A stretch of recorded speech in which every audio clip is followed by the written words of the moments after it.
Hey guys, welcome back to another episode with Hiker Guy.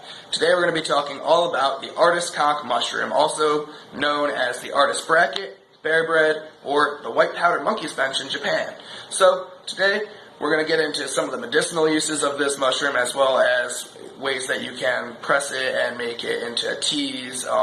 There is a couple of cooking methods, but it's not very commonly used for cooking. In fact, its most common use is actually being used as an art medium for artists. As you see, there's this nice white underside. If you were to draw on it, when it's nice and wet before the mushrooms are dried, the design will then, as it dries, stay permanently on the mushroom for years to come. So, some of the fun facts that I found out about this mushroom is that in other areas where gorillas and monkeys are more common, it is actually very, very sought after by gorillas. In fact, it's so sought after that it can cause big arguments. A lot of the times you can see gorillas actually taking these and carrying them away if they're capable of breaking them off.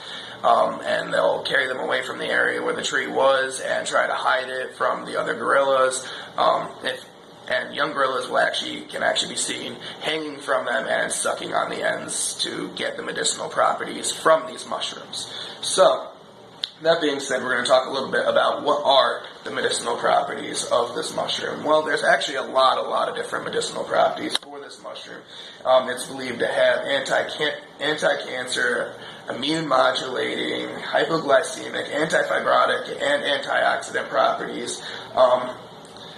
None of this has been overly well studied yet. However, there are a lot of studies currently happening with this. Most of the studies have been done on animals and that have proven that there is medicinal use. However, we don't know how it will affect people for the most part yet.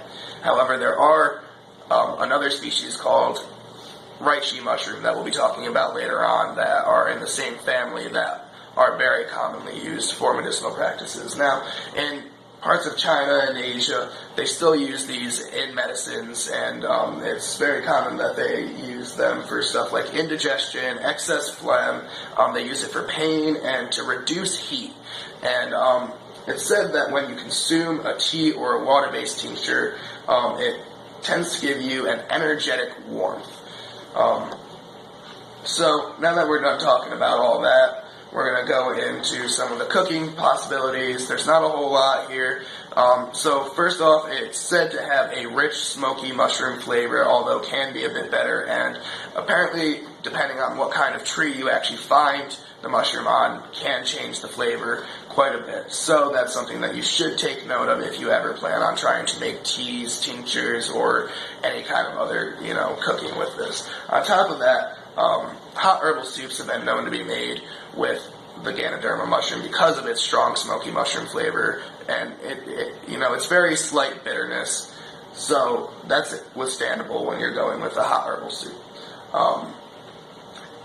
The last cooking method that I found for it so far is that sometimes in Asian countries they like to ferment this slices of the Ganoderma with lemon acid and onion.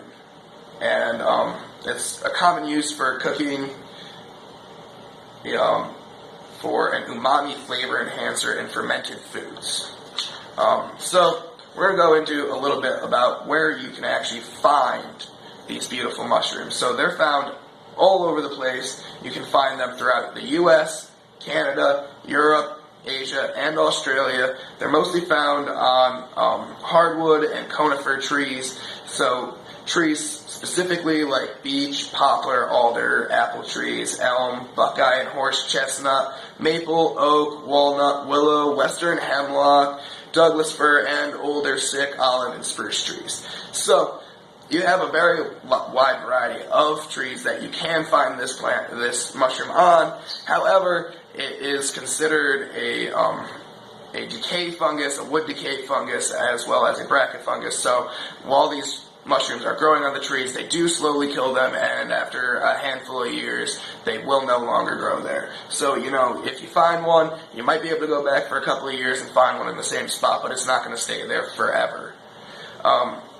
I think that's just about closing up most of the facts that I've learned about the Artist Conk mushroom. I really hope that you enjoyed this episode a lot and that you come back to see more. Don't forget to like and smash that subscribe button, and don't forget to ring that notification bell if you want to see more.